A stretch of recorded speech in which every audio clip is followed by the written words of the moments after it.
How's it going, everybody? It's Venomousfatman here, the epic one. It's time for a brand new verdict video for all of you guys out there. This time, I'm talking about the movie Wrath of the Titans, which was released not too long ago in theaters. I got a chance to go over to Flippers Cinemas, over down here in Hollywood, Florida, and Taft Street. Flippers 360, check it out. I got a chance to check out the midnight premiere with it. Okay, so let's get right into this. What is this whole deal with this movie? What's it about? What's going on with it? So, Wrath of the Titans is the sequel to Clash of the Titans, which was a movie which was a remake of the original Clash of the Titans movie from way back when, the claymation movie a couple of years ago. And Wrath of the Titans continues the story of Perseus, the son of Zeus, and, kind of him living out his life and interacting with a lot of the mythological creatures from Greek and Roman mythology. Now, with that being said, a lot of the things that are done in this movie, that it's, starring Liam Neeson and Sam Worthington, okay, a lot of things that are done in this movie make it kind of vastly different and really separated apart from what they originally did in Clash of the Titans. And what I mean by that is this. A lot of the story is done differently.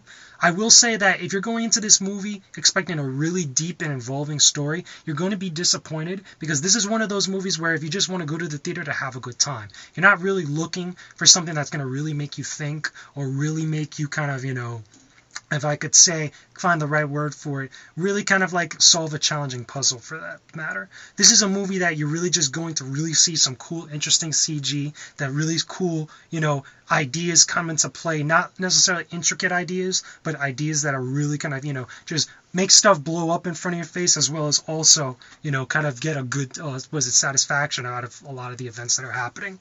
Now, with that being said, by no means is the story bad. This is by no means the story a terrible story, because trust me, there are tons of other movies out there that have just god-awful, stories. However, this movie story isn't really too engaging, isn't really too kind of deep into it. Basically, the main premise of the story is that Perseus is called upon by the gods to help fight Kronos, or help stop Kronos, which is the kind of father of Zeus, Poseidon, and Hades, which were the 3 or 4 original Olympians. I believe I'm missing a couple here and there. But Kronos is threatening the actual Earth and threatening the rule of the gods, and things are changing within the world that Perseus lives in. So, Zeus and company come to him and actually ask for his help. Now, without giving away any other kind of like story details, I will say this. The acting is much more better than it was in Clash of the Titans. I really give it to Liam Neeson. He's a really good actor. If you give him anything, no matter how bad or how good it might actually be, he really makes it work. He really does what he can with the actual kind of like material that he's given, and really sells the character that he's playing, because he is a great Zeus. I'm just going to put it out there right there. So he does a really good job at portraying, what Zeus is as a person, and kind of trying to really humanize the god himself. That being said, also Sam Worthington, he does again a good job as Perseus. Perseus is a little bit older this time. He actually has a son. And it's actually a lot of the central themes that are revolve around this movie have to deal with fathers and sons and the relationship between the two, and also coming of age here and there. That's pretty interesting, and Sam Worthington really does a good job, with the material that he's given as well. Also, one thing I do want to mention that really wasn't prevalent a lot in the first movie in Clash of the Titans, the guy who plays Hades this time, I forgot his name, if it escapes me, forgive me. The Hades this time around has a lot more stuff going on for him. He actually has, you could actually explore the kind of the mindset of Hades a little bit, a lot of the problems that are ensuing, because Hades is technically kind of like a pseudo-villain in this movie, much like how he was in the first Clash of the Titans. But you actually get more of an understanding of why he's doing things, and kind of like the relationship that he has with his brothers in the actual Olympian gods. Which, again, another detail I should mention, you get to see more of the gods this time around in the actual movie, because a lot of the stuff that's happening is actually involving them more. You actually get to see them in action, and that I thought was a really big plus. That really puts this movie a little bit much more above Clash of the Titans, because Clash of the Titans, it had its kind of like CG moments where it had like different monsters and stuff, the different types of like, Medusa and the Kraken and stuff, but you only got to really see the gods and, really experience how powerful they are very vaguely in the first movie. This one kind of, throws that rule out the window and really throws them into the action. You get to see why these guys, or why these people, are actually considered gods in this world. That's pretty awesome.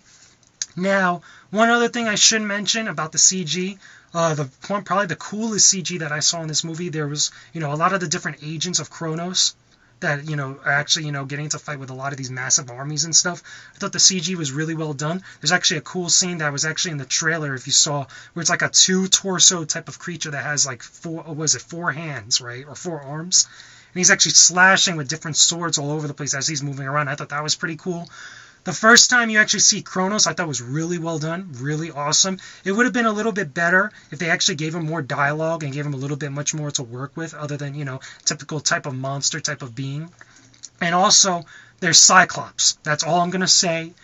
When you watch those scenes, it actually is pretty interesting. It reminds me a little bit of the Scorpion scene from Clash of the Titans, but just, handled differently.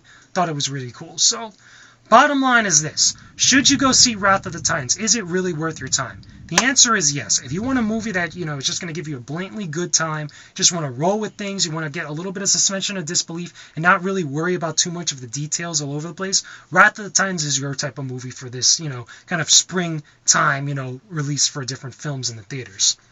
If you want something that's a little bit much more intricate, that kind of gets a little bit much more into Greek mythology, or has a much more kind of, intricate type of, more, I want to say, detailed type of story, then obviously you're going to have issues with Wrath of the Titans. However, that does not take away of how good this movie actually is. So, check out Wrath of the Titans, Liam Neeson, Sam Worthington. Really awesome. Great movie, great CG. Should check it out. Leave your comments and video responses. I don't mind. Just keep it civil. Let me know what you guys think of Wrath of the Titans, if you thought it was a good movie, or if you're looking forward to seeing it. If you actually liked the new Clash of the Titans, put it in the comment section below, and I will talk to you guys again soon. So, I'm VFM, the Epic One. This has been your brand new verdict. I will talk to you guys again soon. Peace out. Stay epic, everybody.